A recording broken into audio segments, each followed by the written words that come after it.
मिला साहिबा, peoples party की जानिब से लेवल प्लेइंग फील्ड ना होने का बाकायदा गिला किया जा रहा है, शिकवा किया जा रहा है, खुले अल्फाज में आप लोग गिले शिकवे कर रहे हैं। और आज तो भी जरदारी साहब जो है उन्होंने बाकायदा शिकवा मुख्तदर हलकों से भी कर दिया है।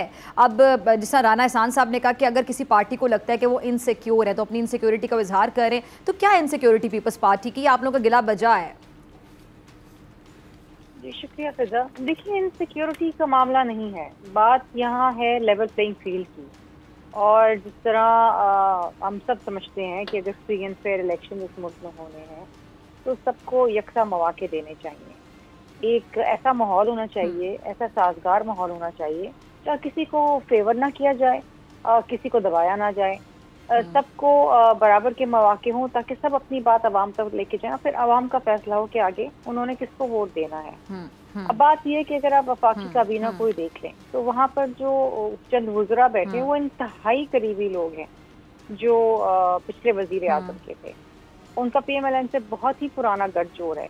तौकीर शाह साहब जो इस वक्त भी प्राइम मिनिस्टर के स्पेशल सेक्रेटरी हैं, वो शहबाज शरीफ साहब के भी थे। तो देखिए, ना चाहते हुए भी ये तासुर भी आता है और ऐसा होता भी है कि आप PMLN की कॉन्स्टिट्यूएंसीज को सपोर्ट करेंगे, चाहे आप चाहे ना चाहे। आप लाख बातें कहें कि नहीं जी ऐसा नहीं होगा और ये न्यूट्रल है, ब्यूरोक्रेट नहीं, लेकिन ब्यूरोक्रेट की भी अगर इतनी कुर्बत हो किसी एक शख्स से, एक जमात से, एक वजीर आज़म से, तो वो ऑटोमेटिकली वो एक सॉफ्ट कॉर्नर आ ही जाता है, whether you like it or you don't।